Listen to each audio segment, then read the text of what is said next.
They said they'd grab coffee. That was 6 hours ago. It's midnight now. The buzzing lights above the gas station flickered every few seconds, throwing brief shadows across the empty parking lot. I sat on the low concrete curb near pump number 4, my handbag tucked under one arm, the other hand clutching the hem of my cardigan like it might stop the wind from noticing me. My phone had died around 9:30. No charger, no messages. Just silence. The cashier inside had locked the doors an hour ago, giving me an apologetic look before pulling down the blinds. "We close at 11, ma'am," he'd said, though I'd bought a bottle of water and pretzels earlier, as if that made me less of a loiterer. I didn't argue. I just nodded and stepped back outside. They said, "Wait here, Ma. We'll just grab coffee from that shop on the corner." Evan had smiled when he said it, that tight-lipped kind of smile people use when they want to be believed more than they want to tell the truth. Lena didn't even look at me. She was already scrolling on her phone. "Won't take 5 minutes," he said. That was at 6:03. At 7, I told myself maybe the line was long. At 8, I decided they must have run into someone they knew. By 9, I was watching the cars that pulled into the lot too closely, hoping to see my own. And now, it's 12:01. July air, heavy with heat and shame. I'd been wearing the same blue canvas shoes all day. Comfortable for errands, I thought. We were supposed to go into town, Evan had said. Maybe swing by Target, grab you some new reading glasses, remember? Of course I remembered. I had my prescription in my purse, folded neatly next to a note I'd written with all the things I hoped to buy if we passed a pharmacy. Ointment for my knees, some of that lavender soap I liked. Silly things. Small. My car, well, my name on the papers, my insurance, was nowhere in sight. A silver 2009 Buick Encore with a dent on the back fender from when Evan scraped the mailbox 2 years ago. They'd been using it full-time since their own car went out of commission. "Just until we get the Honda fixed," they'd said. That was last fall. At 12:16, a police cruiser pulled in slowly. I stood up without thinking. I must have looked strange. White hair pulled into a tired knot, blouse creased from leaning too long against a gas station wall. The officer stepped out. Young, polite, a little cautious. "Ma'am, are you all right?" "No," I said. "I've been left here since 6. He glanced at the building behind me. "The station's closed, ma'am." "I know." I looked him straight in the eye. "My family drove off in my car and haven't come back. I'd like to report it stolen." He blinked. "You're saying someone stole your vehicle?" "Yes." "Who?" "My son and his wife." There was a pause. A thin strip of disbelief passed across his face, but to his credit, he didn't let it linger. "Okay," he said, nodding slowly. "Let's sit in the car. Get your statement." Inside the cruiser, the air conditioning was too cold. He handed me a clipboard. I wrote down everything: names, dates, license plate. When I handed it back, he glanced at the top sheet. "You're the registered owner?" "Yes." He was quiet for a few beats. "Are you sure you want to do this, ma'am? Sometimes people just get sidetracked." 6 hours isn't sidetracked, I said evenly. "It's a decision." Another pause. Then he took out his phone and called it in. I leaned back in the seat. The hum of the dashboard lights buzzed low. In the distance, a truck rattled by. I didn't cry. Not then. Not even when the dispatcher confirmed the VN matched the Buick registered to me. Not even when he said, "We'll file it as a non-violent vehicle theft, pending investigation." I just watched the road. Let them come back now, I thought. Let them pull into this lot and see me here, giving a statement to the law. Let them explain what kind of coffee takes 6 hours and ends with your mother sleeping on concrete. But they didn't come back. And I didn't wait anymore. They asked me twice if I was sure I wanted to press charges. The first time was back at the gas station, while the officer filled in boxes on his form. The second time, at the station, under harsher lights, where the air smelled like tired coffee and printer toner. I sat on a plastic chair that creaked under every small shift in weight. My palms rested on my knees, steady. "Yes," I said again. "Okay, Mrs. Harper." Officer Lang, that was his name, looked up from the keyboard. "We're processing it as suspected vehicle theft. Since the car's registered to you and you didn't authorize its removal, that meets the criteria." His tone was careful, respectful, but measured. The kind reserved for elderly women who might change their minds or suddenly say, "Never mind, it's just a misunderstanding." I wasn't going to. He offered me a blanket, and I said no. He offered me coffee, and I said yes. It came in a paper cup, burnt and bitter, but it steadied my hands. The station was quiet. A radio murmured somewhere behind a glass wall. One officer passed by holding a bag of fast food. I caught a glimpse of the clock. 1:12 a.m. Evan once told me, "People do the worst things when they think you won't say anything." He was 17 and angry when he said it, about a teacher who'd taken credit for a group project. I remember how proud I felt when he stood up to her. How I'd told him afterward, "Don't ever lose that spine, sweetheart." Somewhere between 17 and 38, he'd misplaced it. Or maybe I had. Maybe I was the one who let things slide too many times. The first time Lena rolled her eyes when I spoke. The second time Evan forgot my birthday, but remembered to borrow $200. The time they moved into my guest room and never really moved out. Or when the mail started coming in his name. When my groceries stopped being mine. When my car keys ended up in Lena's purse. "Do you have any family who can pick you up?" Officer Lang asked gently. I looked at him for a long time before answering. "No," I said. There were people, sure. A sister in Montana I hadn't spoken to in 4 years. A neighbor who once brought me soup when I had the flu.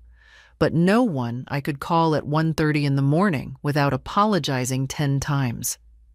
"That's fine," he said. "We can give you a ride home." Home. I almost laughed, but I nodded. "Thank you."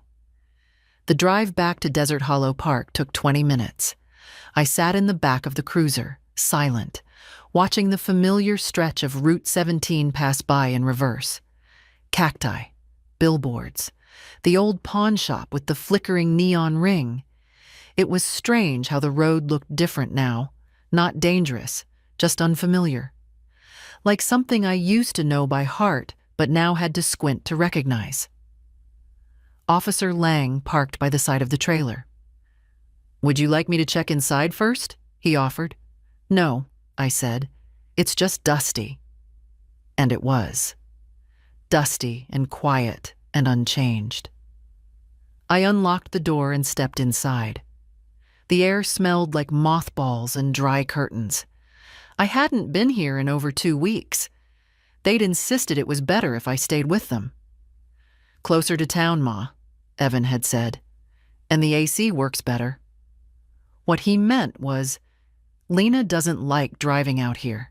It's too empty, too quiet, too close to where you came from. I used to love this place. Still did, in some deep part of me.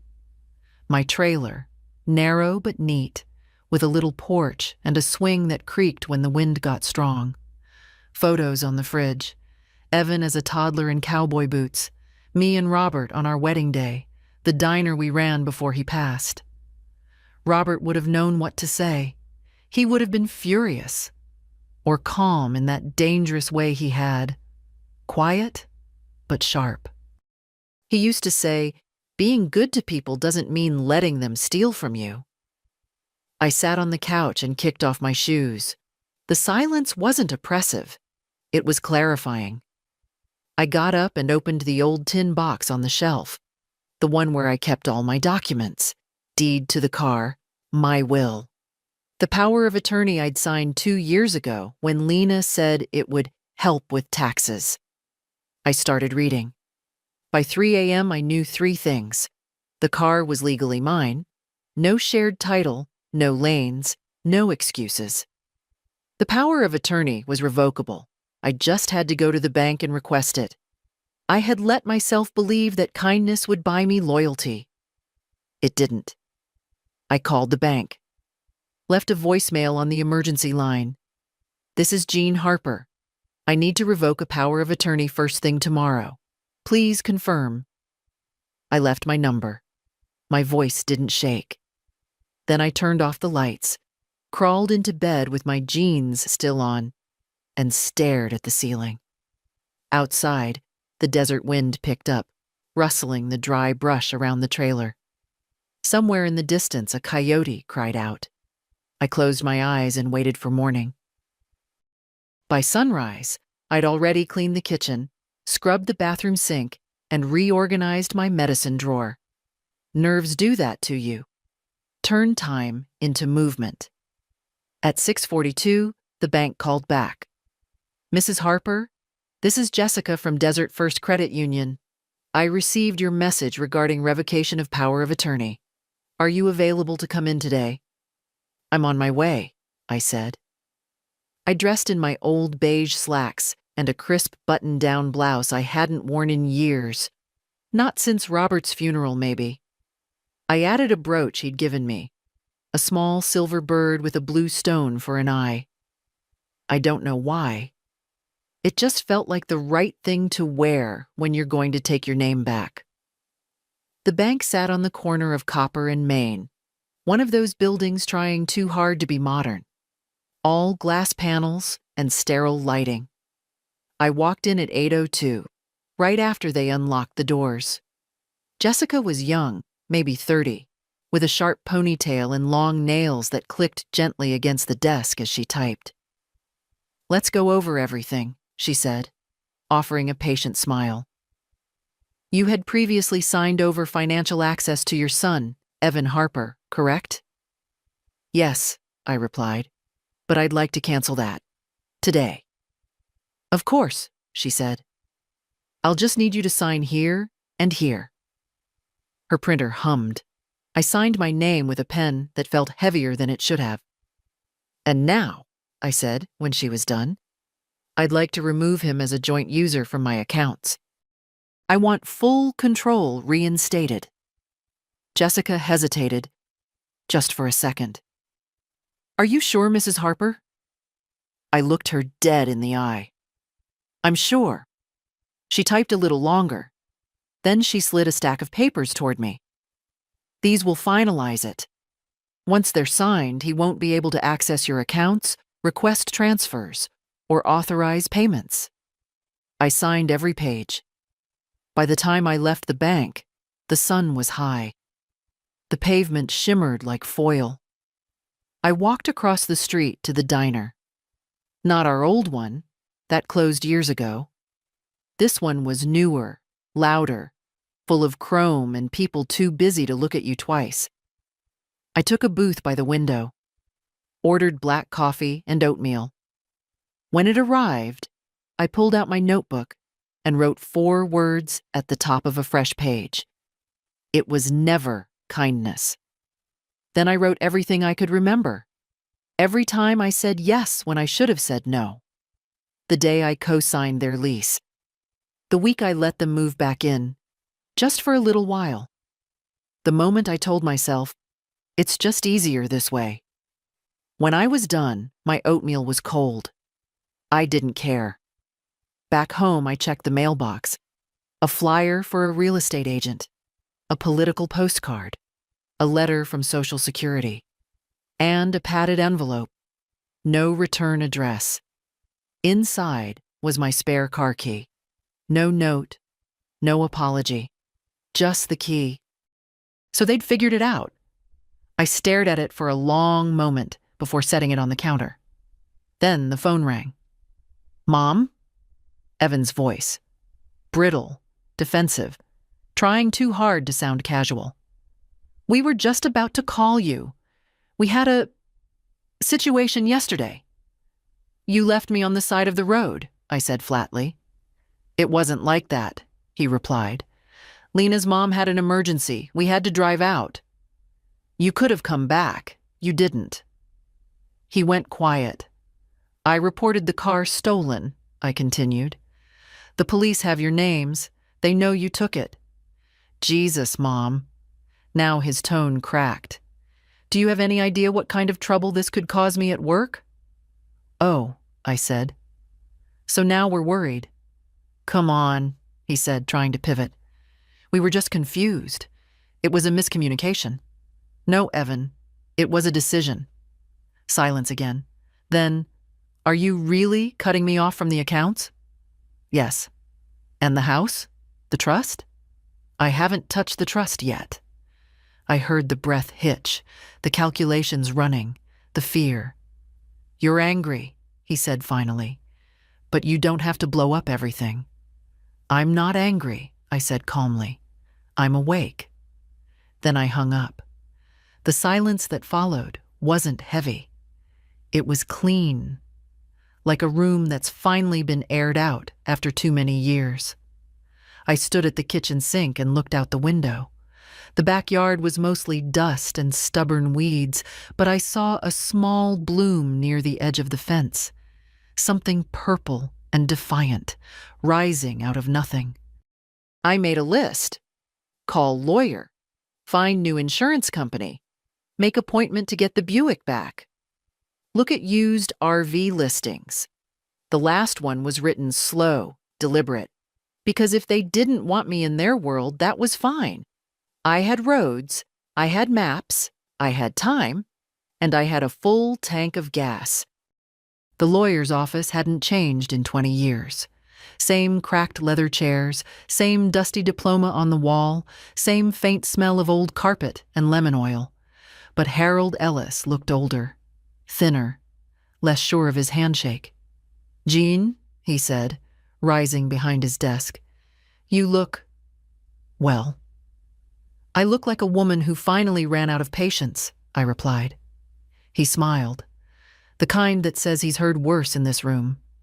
I handed him the folder I'd brought.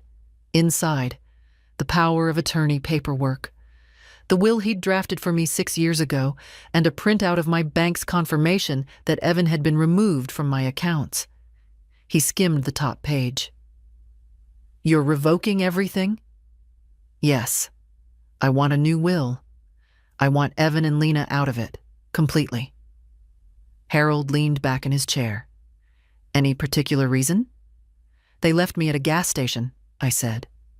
"Took my car and vanished. I waited until midnight, reported it stolen." He didn't write that down. He didn't need to. "I'd like to assign everything to my granddaughter, not their daughter. She's Lena's child from before. I mean my other one. Sarah, my daughter Emily's girl." "Sarah? Harper Bowen?" "Yes, she's 19, in community college. Works part-time at the library. She sent me a Christmas card last year. Nobody else did." Harold nodded, tapping his pen. "We'll set up a living trust in her name. You can define the terms.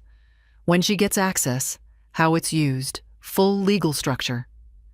"I want it airtight," I said.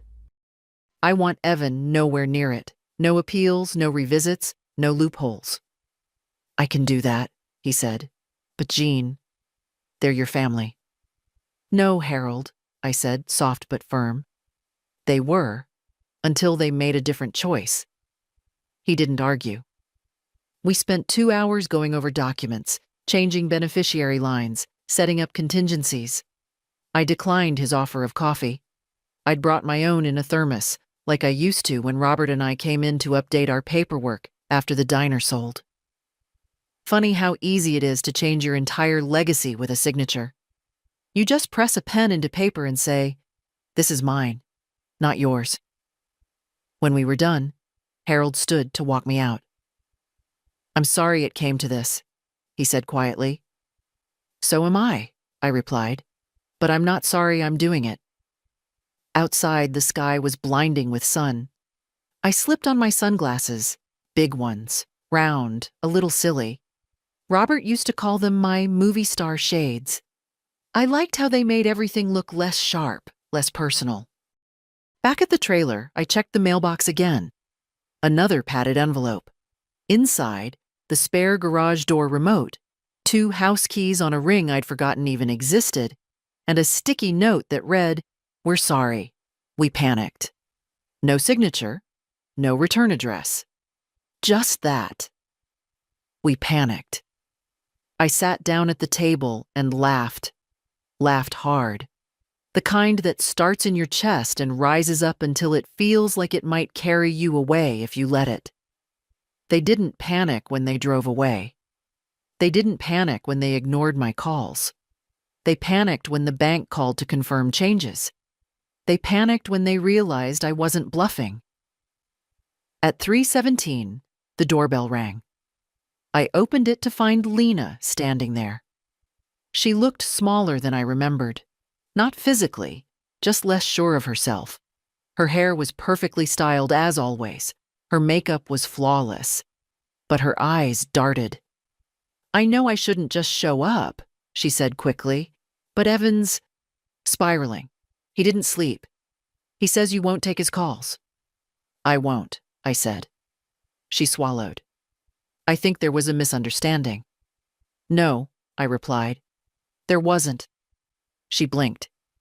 "Jean, it wasn't planned. We didn't mean to leave you. You just made a choice.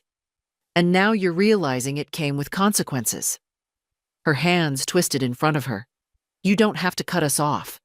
That car, we didn't think." "You didn't think," I interrupted. "Exactly."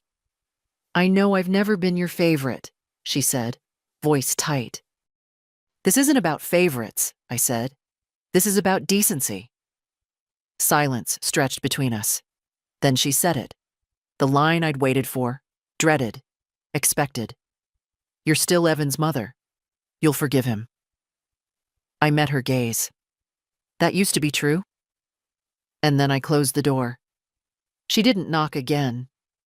Inside, I stood still for a long time, staring at the wood grain of the door. My breath slow. My pulse steady. The quiet wasn't lonely. It was mine. I didn't cry after I closed the door on Lena. That surprised me. For years I'd cried quietly, behind bathroom doors, into dishwater, under old quilts. I cried when Robert died, of course. But I also cried when Evan forgot my birthday. When Lena rolled her eyes across the dinner table, when I sat alone on Christmas Eve and told myself, "They're just busy. That's all." But this time, I made a cup of tea and sat in silence. I didn't feel triumphant. I didn't feel bitter. I felt like the ground beneath me had finally stopped shaking. There was grief in that too, but the kind that makes space for clarity. The next morning, I called Desert Hollow RV Sales. "Do you sell used models?" I asked.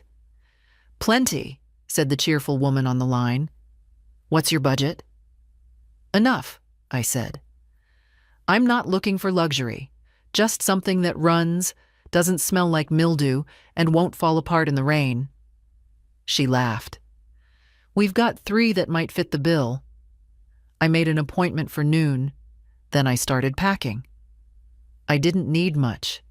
Just a few clothes, the photo album with the cracked leather spine, Robert's old coffee mug, my thermos, a paperback I never finished, and the small green box where I kept my keepsakes. The locket from my grandmother, a ribbon from Emily's first dance recital, a tiny stone Evan once gave me when he was 6, declaring it magic. It wasn't about running away. It was about walking out the door without having to leave part of myself behind. I took my time at the RV lot. The salesman, a man named Troy with sunburned cheeks and dirt under his fingernails, showed me 3 options. The first smelled like mildew. The second had a dent the size of a watermelon in the rear panel. The third was small, steady, and beige. Forgettable from the outside, but surprisingly clean within. "This one's older," Troy said, "but she's got a good engine. Single owner. Took her across the country twice," he said. I ran my hand along the counter inside. It was laminate, not fancy, but solid. "I'll take it," I said. Troy blinked. "You want to think about it? Sleep on it?" "I've done nothing but sleep on things," I replied. "How much to hold it today?" He named the price. I paid it on the spot. Back at the trailer, I started making lists. Insurance transfer. Storage arrangements for what I'd leave behind. DMV appointment. Mail forwarding. I didn't tell anyone. Not yet. At 6:45, my phone rang. Sarah. I hadn't heard her voice in over a year. Not since a brief birthday call, polite and awkward, cut short by a professor walking in early. "Hi, Grandma," she said. I heard something happened." I sat down slowly. "Who told you?" "Mom," she said. "Well, not directly. I overheard her talking to Uncle Evan. She sounded scared. Said you were cutting people out of your will, that you'd..." "Snapped." "Snapped," I echoed. Sarah hesitated. "I didn't believe her. That's not you." I was quiet for a moment. Then, "Do you remember the Christmas card you sent me?" "Of course. It had the little fox with the scarf." "You were the only one who remembered." "I always remember you," she said. Then, gently, "Are you okay?" I looked around the kitchen, at the packed boxes, at the worn edge of the curtain where the sun always hit. "I am," I said. "I really am. I don't want to take sides," she added quickly. "But I just wanted you to know I'm here. If you need anything." I smiled. "Thank you, sweetheart." After we hung up, I opened the old green box. Took out the stone Evan had given me, the one he'd called magic. I turned it over in my hand. It wasn't magic. It was just a stone. But it was mine. The thing about starting over at 74 is that no one really expects you to mean it. At the DMV, the clerk squinted at me like I was senile when I said I was transferring title and registration to a motorhome I hadn't even driven yet. "Planning a trip?" she asked, tapping keys with acrylic nails the color of watermelon gum. "Something like that," I said. She looked up. "You sure you want it in your name only?" "Yes." "Anyone else going to be driving it?" "No." She waited, expecting more. Maybe a man's name, a son, a nephew, a reason. I didn't give her one.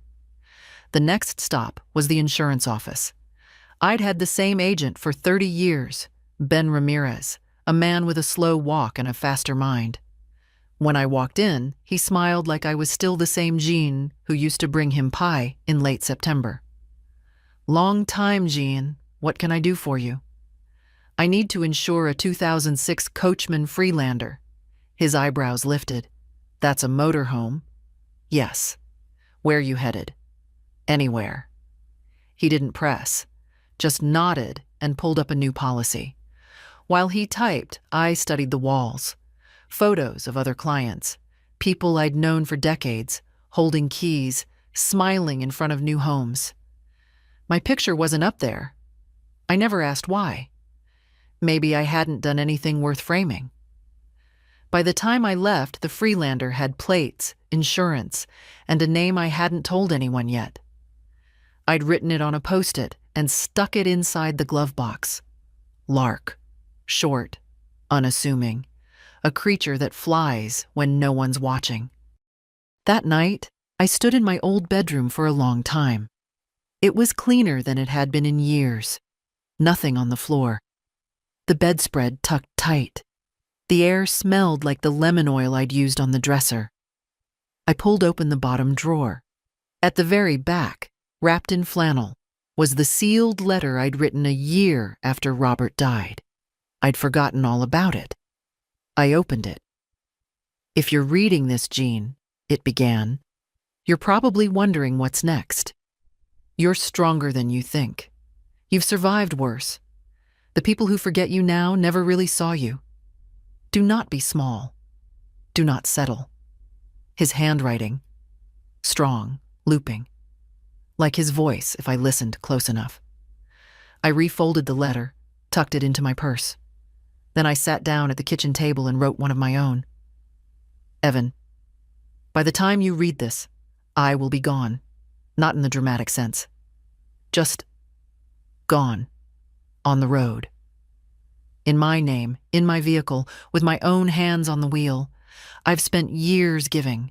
My time, my money, my silence. I thought that was love. But love doesn't mean disappearing to make other people more comfortable. I let you treat me like a service, not a person. That ends now. There's no anger left in me. Only space. You won't know where I'm going. That's by design. If you ever decide to be a son again, not just a user, maybe you'll find me. Maybe not.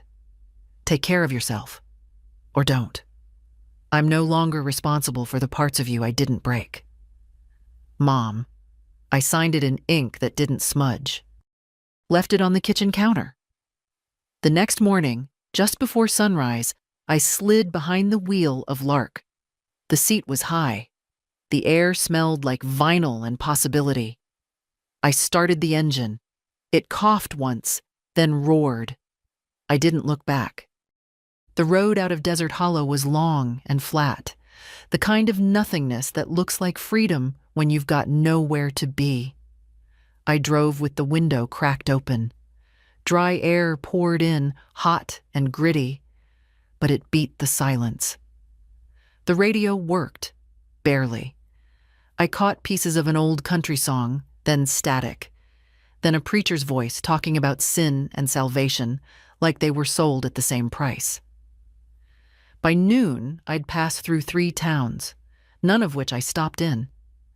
I wasn't running from anything, not exactly, but I didn't want to answer questions from a diner waitress with too much eyeliner asking, "Traveling alone, hun?" Yes, I was. I pulled into a campground by a dry riverbed. A sign said, "First night free." After that, you better be interesting. I liked that. Parked beneath a crooked mesquite tree and killed the engine. The air buzzed with heat and insects. I stepped out, stretched my legs, and for the first time in weeks, I felt something settle in me. Not peace, not quite. Just room. I sat under the tree and made a sandwich with what I had. Peanut butter, saltines, the last of the hotel jam packets I'd stuffed into my bag last month. I didn't mind. I ate it slowly, watching ants discover the crumbs. That night, I met Doris. She parked 2 spots over in a sleek little trailer with solar panels and potted succulents in the window. 60-ish, wiry frame, silver braid down her back like a horse's tail. She waved with a cigarette between her fingers. "You just passing through?" she asked. "Something like that." "I'm Doris." "Jean? Hell of a name. You look like a Jean. Tough. Got stories?" I smiled. "Maybe."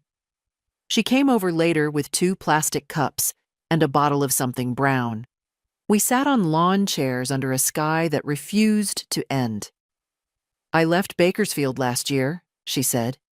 "Kids wanted to put me in a safe place. Told me I shouldn't be alone anymore. You know what that means." "I do." "I told them I'd rather die drunk in a ditch than be babysat like a broken dog." I laughed, loud and real. She studied me. "You run away from something, Jean?" "No," I said. "I just finally ran toward something." "Which is?" "Myself." She clinked her cup to mine. "Damn right." We sat in silence for a while, watching the desert go from orange to dark. Coyotes howled somewhere far off, but I wasn't afraid. Not anymore. Before bed, I wrote in my notebook, Day 1. Nobody told me the first taste of freedom is so quiet. I slept with the windows open. No dreams. Just the hum of space and breath and stars too big for anyone's permission. By the third morning on the road, I stopped counting towns. They all blurred into the same faded gas stations, chipped motel signs, diners that smelled like fryer grease, and sun-beaten vinyl booths. I didn't mind. Every place offered something I hadn't felt in years. Anonymity. I found a laundromat in a town called Mercer's Bluff.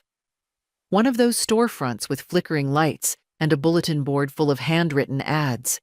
Free kittens, help wanted, cash only, guitar lessons from a man named Clay. I did 2 loads of clothes, folded them slow, took comfort in the rhythm. I used to own a place like this. Before I sold it. Before I became the woman my son stopped seeing. In the parking lot, a young man approached me. Early 20s, maybe.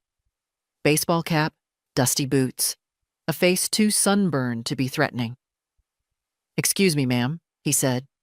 "You dropped this." He held out a receipt.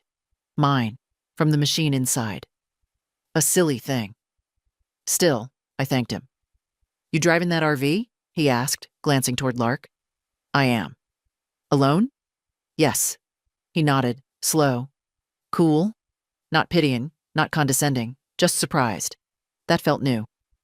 I filled my gas tank, bought a Gatorade, and drove out toward a rest area with shade trees and picnic benches. Lark rattled a bit on the incline, but she held. She always held. As I sat under the tree, feet up, Gatorade sweating in my hand, my phone buzzed. It was a text. From Evan. "Mom, please, can we talk? Just talk. I don't know what to do anymore." "I didn't think you'd actually leave." I stared at it. For a second, I felt the tug. The old pull of obligation, of fixing things. That voice that says, "Be the bigger person. Make peace. He's still your boy." But then I remembered the gas station. The heat. The darkness. The sound of nothing. I didn't reply. Instead, I opened my notebook and wrote, "If you want someone to come home to, you don't leave them in the dirt." Later that evening, I drove into a town that didn't seem to have a name, just a road sign that said, "Population, small enough to notice a stranger." I pulled into a grocery store lot and went inside for milk and bread. At the checkout, the clerk, an older woman with tired eyes and a soft voice, smiled as she scanned my items. "You passing through?" "Always," I said. She nodded like she understood. "You take care now." Back in Lark, I found a small envelope slipped through the driver's side window. No address, just my name, not Mom, not Mrs. Harper, just Jean, written in crooked pencil. Inside, a folded piece of paper. "Saw you pull in. Reminded me of my grandma. She had guts, too. Don't let anyone call you alone like it's a weakness. Sometimes it's the only way we hear ourselves again. K." No number. No name. Just that. I sat with it in my lap for a long time, the engine off, the sun folding into orange behind a distant hill. It wasn't the message that moved me exactly. It was the timing. The way it arrived just when I was starting to forget who I'd been before all the giving. That night, I didn't park at a campsite. I stopped by the side of the road under a sky full of moon and stars. Cooked scrambled eggs on my little stove, drank cold water straight from the jug. Then I sat down at the tiny table, opened my journal, and wrote. Day 3. Being alone is not punishment. It's permission. Somewhere outside Barrow's Mill, the road began to curve, gentle, like a hand guiding you forward without force. I followed it without checking the map. That's what I liked most about driving now. Not knowing exactly where I was headed, but knowing I didn't have to ask anyone's permission to get there. Around midday, I saw the sign, Local Market Today. Vendors, music, community. I pulled Lark into a gravel lot beside a weathered barn and got out. The air smelled like grilled corn and kettle popcorn. Kids ran barefoot across dry grass. An old man played guitar under a pop-up canopy, singing a tune I didn't know but recognized anyway. Something slow about time and rust and forgiveness. I wandered through rows of tables, handmade soaps, tie-dye scarves, jars of pickles with handwritten labels. A woman in a wide straw hat waved me over. "Need some lavender oil, sweetheart?" she asked. I almost said no out of habit, but stopped myself. "I think I do," I said. I bought a small bottle, pressed the cool glass to my wrist, and breathed deep. For the first time in what felt like years, I liked how I smelled. Like something clean, something mine. I sat under a tree at the edge of the market, sipping iced tea from a paper cup. Watched the world move without needing me to manage it. That's when I saw the girl. She was maybe 10, standing near a booth, watching me openly, not shy, just curious. After a moment, she walked over. "Is that your RV?" she asked, pointing to Lark. "It is. You live in it?" "I do." "That's so cool." I smiled. "Most people don't think so." She shrugged. "Most people are boring." Her name was May. Her grandmother ran the pie stand, and she was helping out for the summer. We talked about her favorite books, the dog she wanted, the pie she hated baking, peach, and the one she loved, blackberry. "Where are you going next?" she asked. "I don't know yet." That sounds like magic. It did. I hadn't realized until she said it. When the sun started to sink, I bought a slice of blackberry pie and headed back to Lark. May waved from the booth. Her grandmother nodded at me, the kind of nod that says, "I see you. I see what you're doing, and I get it." That night, I parked Lark near a river. No official campsite, just a wide dirt shoulder and the hush of water moving slow. I ate my pie with a plastic fork, standing barefoot in the cool dust. The stars above me were so bright they made my chest ache. I didn't miss my old life. I missed what I used to imagine it could be. After dinner, I sat inside and pulled out a postcard. I'd picked it up at the market, hand-drawn with a sketch of a mountain I hadn't climbed yet. I wrote, "Sarah, I don't know where I am exactly, but it's quiet here. And the pie's good. I hope school is treating you well. You always did like a challenge. I'm proud of you. Not for anything you've done, just for who you are. Write if you feel like it, or don't. I'll be okay either way. Grandma." No preaching. No guilt, just truth. I sealed the card. Tomorrow, I'd find a mailbox. Then I wrote in my journal. Day 4. The world doesn't owe me anything, but I don't owe it my silence either. I mailed the postcard the next morning from a post office so small it didn't have a real doorbell, just a cowbell hanging from a string. A woman behind the counter took the card without a word, slid it into a bin, and smiled. It felt like ceremony, like release. Back on the road, I didn't drive far. I stopped at a quiet patch of land with no signs, no fences, just a wide sky and a single cottonwood tree.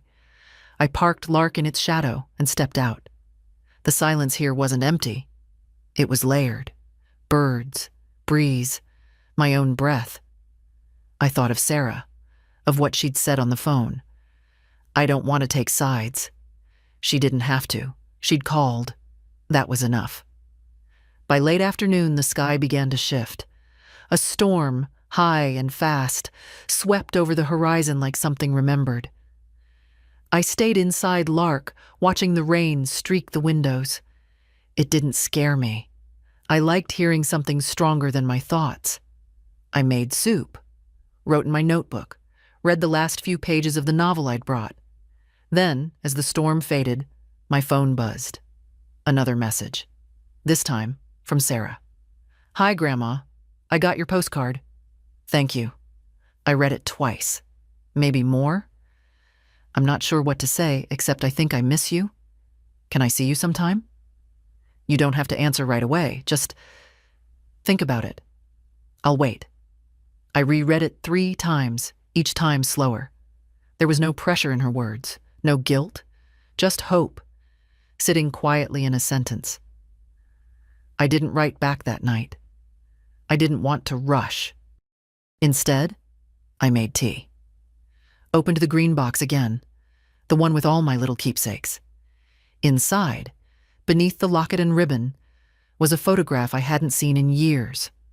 Robert and me, laughing. It wasn't posed. Someone must have caught it off guard. His arm was slung around my shoulders, my head thrown back, his eyes soft. We looked like people who belonged nowhere but beside each other. I laid it flat on the table. Beside it, I placed a new photo, one I'd taken that afternoon. Me, barefoot, outside Lark, holding a cup of tea, the cottonwood tree behind me like a witness. Side by side, they told the truth. I hadn't stopped being me. I'd just stopped being seen. Before bed, I wrote in my notebook. Day 5. Some people wait to be chosen. Some remember they already were. I fell asleep to the sound of crickets and the low, faithful hum of my tiny refrigerator. In the morning, I'd decide where to go next. But for now, I was still, and still was enough. The road stretched out like a ribbon someone had let go of, loose, wavering, untied. I drove slow, letting the air drift in through the cracked window. My hands rested light on the wheel. I wasn't rushing anymore. I wasn't chasing a destination. Just moving. It was mid-morning when I passed a faded sign. Winslow, 12 miles. The name struck a chord. Not from memory, but from that old song Robert used to hum when washing the car. I pulled into town just before noon. Winslow wasn't much. A main street with 3 traffic lights, a post office, a barbershop, a corner diner with "World's Best Pie" painted in chipped red letters across the window. I parked Lark and stepped inside. The place was cool, dim, and smelled of sugar and something frying. A bell above the door jingled. A waitress in her 60s gave me a once-over and nodded. Sit anywhere. I chose a booth by the window. She brought water and a menu that didn't need reading. I ordered black coffee and whatever pie she had left. "You're not from around here," she said, scribbling in her pad. "No," I said. "Just passing through." She smiled. "That's what they all say. Then winter comes and they're still here, wondering what happened." I smiled back. Not this time. The pie was pecan. The crust was heavy, not quite flaking, but honest. I ate it slowly, thought about Sarah's message again. Her quiet words, that careful pause before "Can I see you sometime?" Outside the window, a boy no older than 12 rode a bike in lazy loops, dragging one foot like a rudder. He wore a red t-shirt 2 sizes too big and a grin that reminded me of Evan when he was young, before the weight settled in his shoulders, before he stopped riding bikes. I finished the pie, left cash and a generous tip. Back in Lark, I pulled out a folded map.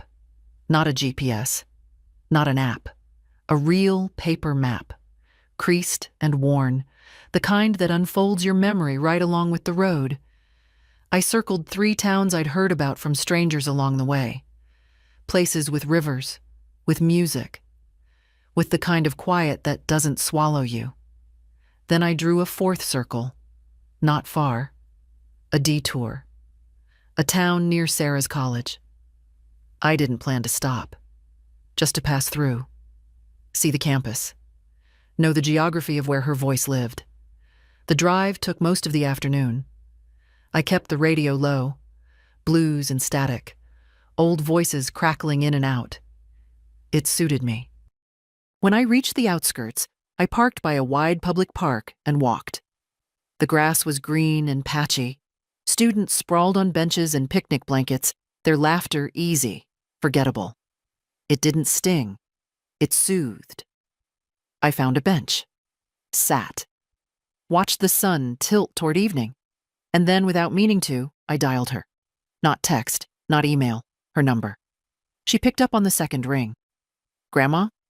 Hi, sweetheart. A pause. Are you nearby? I hesitated. Closer than I planned to be. Do you want to meet? Her voice was careful, like she didn't want to scare me off. I looked out at the trees, the way the wind moved them gently, like someone brushing hair behind an ear. Only if you're sure. I'm sure. She arrived 15 minutes later, wearing jeans and a green jacket, her hair pulled back in a loose knot. She looked like her mother at that age. Emily's same quiet eyes, same way of scanning a place before stepping in. We hugged, lightly, then tighter. We got coffee from a cart near the library and sat on a bench that creaked. I didn't think you'd come, she said. I didn't think you'd want me to. I always wanted to, she said. I just didn't know how to ask. That hit something deep. Not painful, just old. I'm sorry for disappearing, I said. I'm sorry for waiting so long. We sat a while, sipped in silence. Then she said, Are you happy? I thought about it. I'm not finished yet, but I'm getting there. She nodded. You look like someone who knows where she's going. I smiled. Finally. That night, I parked Lark by a quiet trail just outside town. No campground, no lights, just trees, stars, and a girl I loved now within reach. I didn't know what would come next. I didn't need to. Before bed, I wrote, Day 6. The people who find you when you stop searching, keep them. Sarah came by the next morning with 2 muffins and a secondhand thermos of coffee. I stepped out of Lark, wearing my old sweater and thick socks, feeling suddenly like the grandmother people write poems about. She didn't treat me like one. She treated me like someone worth showing up for. We ate on the small, fold-out table just inside the RV, knees nearly touching, the smell of brewed coffee curling between us like a thread being re-stitched. I told my roommate you were parked in the woods, Sarah said, smiling. She thinks you're a spy or something. I like that better than runaway senior, I replied. She laughed, freely, like she used to when she was 10, and I showed her how to burn sugar on creme brulee with a lighter. It struck me how little time we'd actually had together, and how much of it still felt like ours. I never asked, she said. Why now? I didn't answer right away. I poured more coffee, watched it steam. You ever realize, I said slowly, that you've been in a room for so long you stopped noticing it had walls? She tilted her head. I kept making myself smaller, I continued. Softer, quieter. I thought that would make people stay. It didn't. It just made me disappear. Sarah nodded, eyes sharp, listening the way her mother used to, before she stopped calling. I loved your uncle, I said. Still do. In that way you love someone even after they stop deserving it. But I don't owe him what I used to. I don't owe anyone everything. You owe yourself something, she said. Yes. She looked around Lark, her fingers grazing the table edge. This is kind of amazing, you know, what you're doing. It's not brave, I said. It's overdue. No, she said. It's both. We walked later, down a path behind the trail where I'd parked. The leaves hadn't started turning yet, but the wind had that early taste of fall. She told me about her classes, her job shelving books, a professor who called her writing incisive. I like that word, she said. You are that word, I told her. At the end of the trail, she turned to me. Will you stay a few days? I could, I said. Good, she smiled. I want you to meet someone. Someone? A girl, she said, cheeks warming. Her name's Marnie. She waited, just a second, to see what I'd do. I only nodded. Tell me about her. And she did. We sat on a log while she described Marnie's drawings, the way she laughed with her whole chest, the playlist she made for Sarah with songs that somehow made sense in the same breath. It wasn't shock I felt, or fear, just pride, quiet and full. Does she treat you right? I asked. Better than I knew I deserved, she said. Then I'll bring the good china. We walked back in silence. That evening, I called my sister in Montana. I hadn't spoken to her since we argued over nothing 2 winters ago. I told her where I was, what I'd done, what I was doing next. She cried. I didn't. Sometimes the apology is just answering the phone. I went to sleep early that night, curled beneath an old quilt I'd almost left behind. Outside, leaves rustled. Somewhere nearby, someone played soft music. Not loud enough to sing along with, just loud enough to feel less alone. Before I turned off the light, I wrote, Day 7. You don't have to go far to come home. Sometimes you just have to stop handing the keys to people who never planned to stay. Meeting Marnie was easier than I expected. She had kind eyes and nervous hands, brought flowers, dahlias, wrapped in brown paper, and apologized for not knowing if I liked them. I told her I did. Even if I hadn't, I would have said yes. We sat outside a small cafe near the campus. The sun was bright, but not sharp. Sarah kept looking between us like she was waiting for one of us to flinch. We didn't.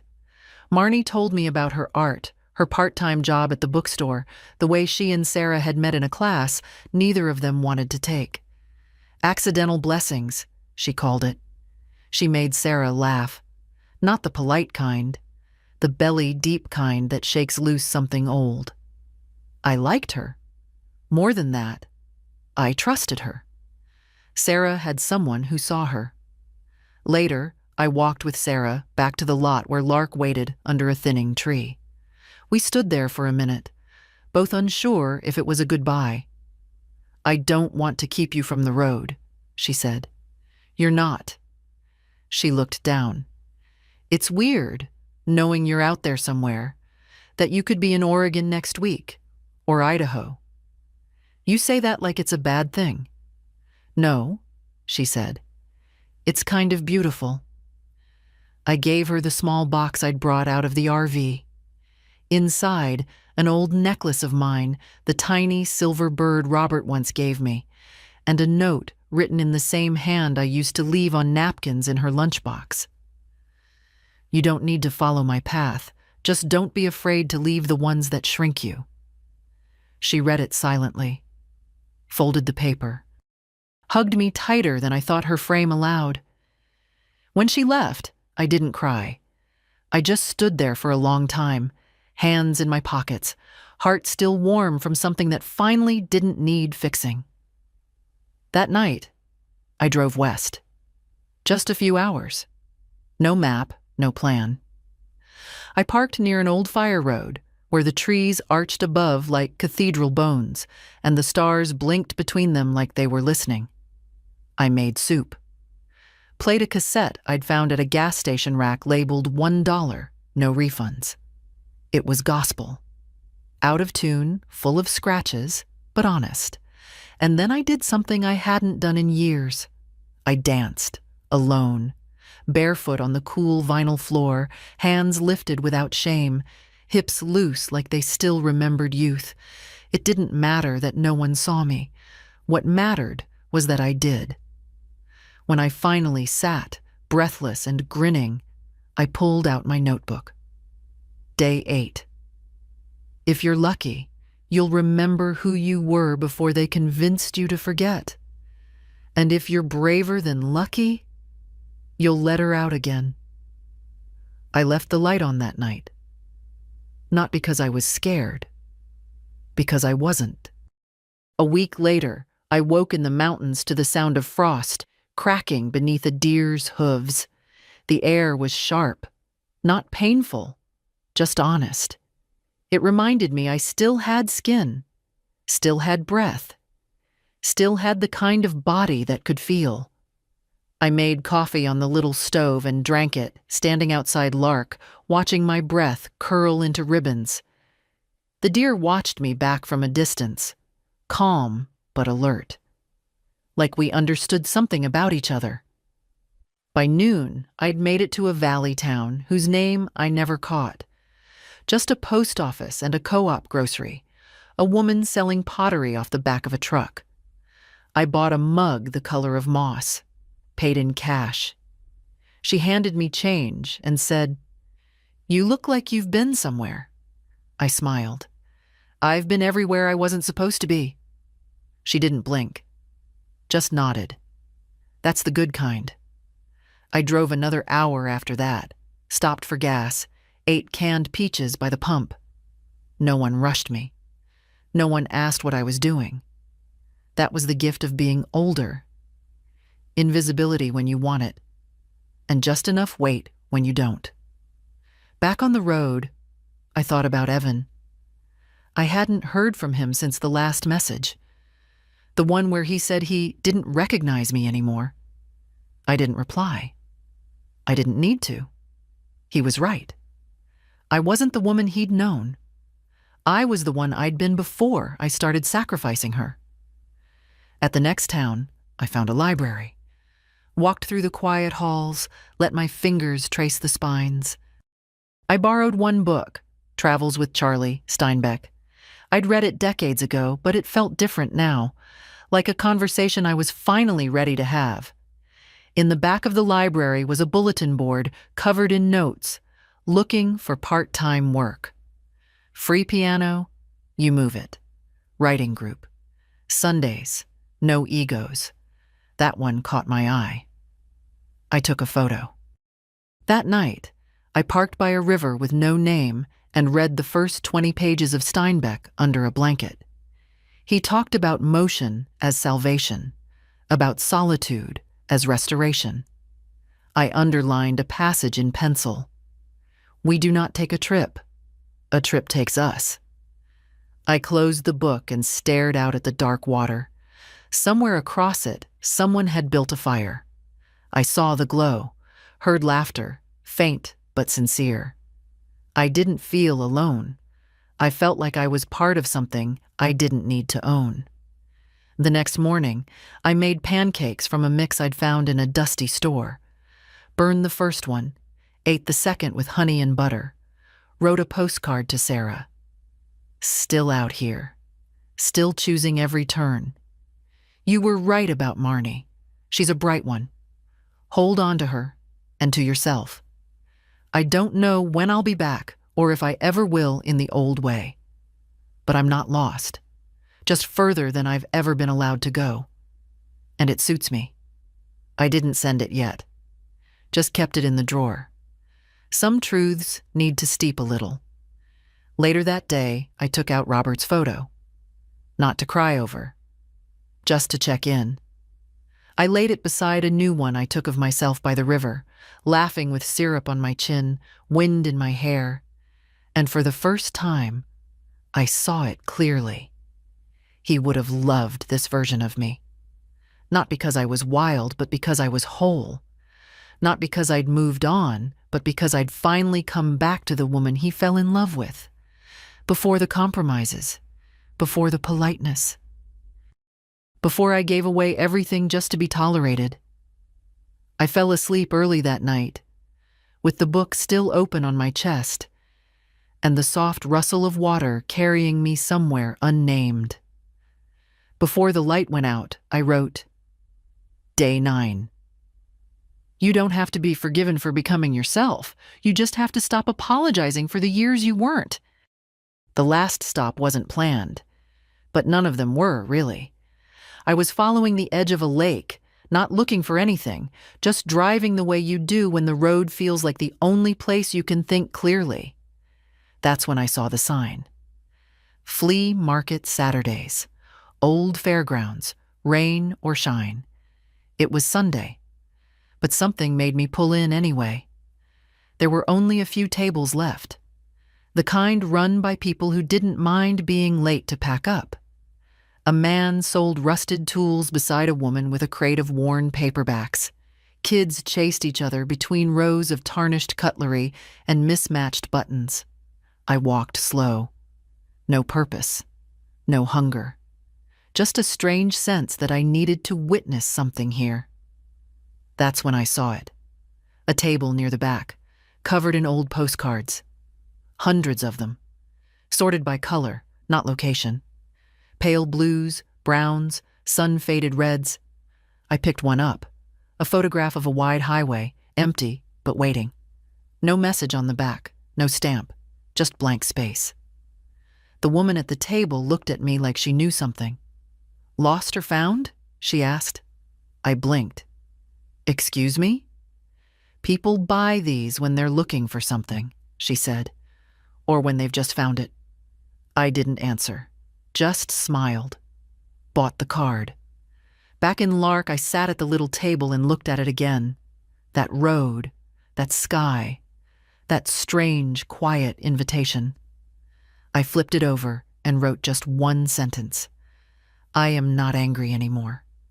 Then I folded it, slid it into the green box, and closed the latch. That evening, I drove to the edge of a bluff. The sky was clear, and the land below stretched like something unfinished. I made a small dinner, washed the plate, brushed my hair, put on the soft sweater with the hole near the hem, the one Robert always teased me about. Then I called Evan. It rang 5 times before he picked up. His voice was smaller than I remembered. "Mom?" "I won't stay long," I said. "I just want to say one thing." "Okay. I'm not coming back, not to the life you wanted me to stay inside." "I didn't mean to, I know," I said. "But you did." Silence. "I'm not angry anymore," I continued, "but I'm also not available for who I used to be." More silence. Then, "Are you okay?" "Yes," I said. "Better than I've been in years." A pause. "I'm sorry," he said quietly. "I hope someday you are," I replied. "Not just for me, for yourself." I didn't wait for his reply.